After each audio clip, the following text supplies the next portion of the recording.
Thanks for tuning in tonight on Late Nights with Mimi. Welcome to Late Nights with Mimi. The topic of tonight is the current debacle of the presidents.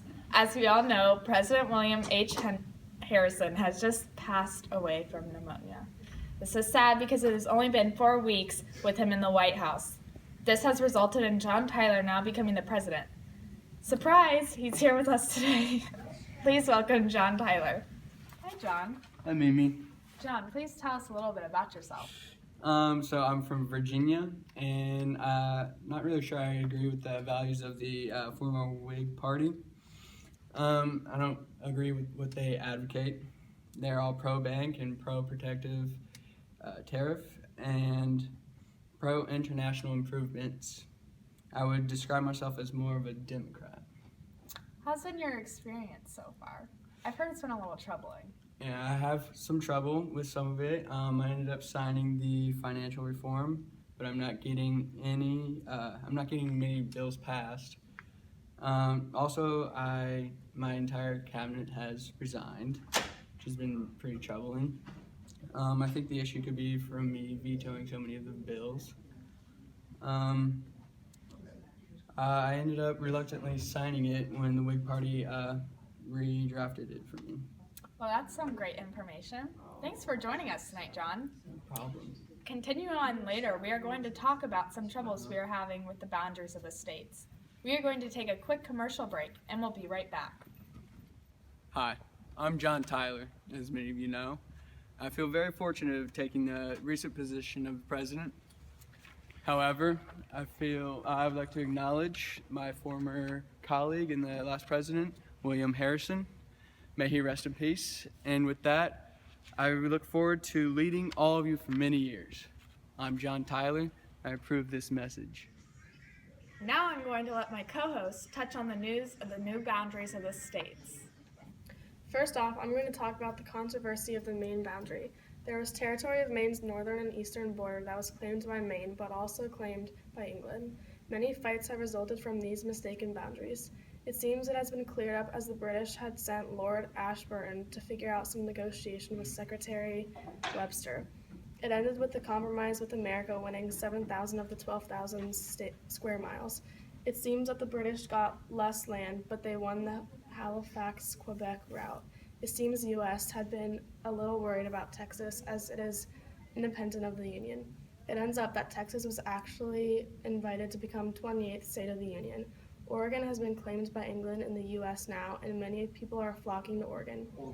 People commonly use the Oregon Trail across America to get to Oregon. That's all for tonight. Welcome to Late Nights with Mimi. As we all know, we're in an election right now, so I'm going to have on our two candidates.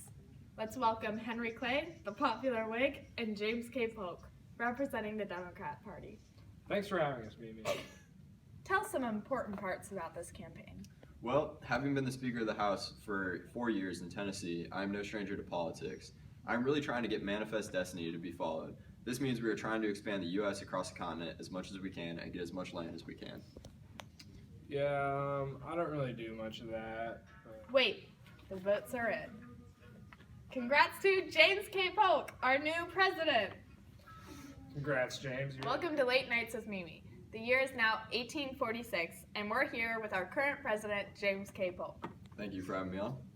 Tell us about the issues today, James. Well, currently we're having some misunderstandings with Mexico. I'm trying to get California, but we must compromise with Mexico in order to get it. I sent John Siddle to Mexico City to buy California for $25 million. However, we had some troubles with Mexico, and they would not talk to us. As a result of this, I've sent 4,000 men with Zachary Taylor to the Rio Grande. Once I heard that some of the Mexican troops had wounded Americans, I declared war. This started the Mexican-American War. Long story short, I sent Nicholas Trist, and he settled with Mexico through the Treaty of Guadalupe Hidalgo. This allowed us to have all the Mexican territory from Texas to California. All of this for about $18 million.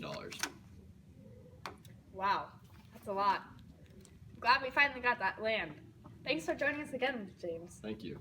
Thank you for tuning in to Late Nights with Mimi. We'll be right back after this quick commercial break. I don't like what I see happening to America. The infrastructure of our country is a laughingstock all over the world. Our airports, our bridges, our roadways, it's falling apart. It's a terrible thing to see. Our politicians are all talk, no action. Millions of people are flowing across our southern border. We've got to build a real wall. With all of this, our country has tremendous potential. Let's make America great again.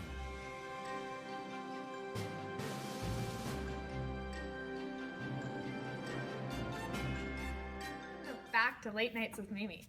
Remember that show back in 1846 when we talked with Polk about that misunderstandings the U.S. was having with Mexico? Those problems are now over. But now comes the question of how slavery will exist in these new states. Let us head over to my co-host Jenna to tell us about how the new political parties are going to affect the decision of the expansion of slavery. Thanks, Mimi. As we have heard, Polk decided to not run for a second term. For the new candidacy, the Democrats chose General Lewis Cass as their candidate. He introduced the idea of popular sovereignty. This idea deals with having the people in the territories decide whether or not slavery should be legal or not. Popular sovereignty has actually been a popular decision as it stands for compromise. The Whigs chose General Zachary Taylor as their candidate. We lastly had one more party organized by anti-slavery Northerners called the Free Soil Party. They chose their candidate to be Martin Van Buren. The final vote decided that Zachary Taylor is our new president of the United States. Thanks, Jenna. Breaking news. On a new subject, there's been gold discovered in California. This leads the focus to be taken away from the slavery issue. It even now seems that California has decided to be a free state, meaning they will not be a slave state. Free states are now more prominent than slave states. Thank you for tuning in to this night of Late Nights with Mimi. Hello, welcome to this episode of Late Nights with Mimi. Today, we are pleased to have on our show our prior president, Millard Fillmore. Thanks for having me, Mimi. So I'd like to flash back to 1850 for a little and talk about the Compromise of 1850. This helped compromise all the arguments between the North and the South. Unfortunately, I think that the North probably got the most benefits out of this. The North got California as a free state.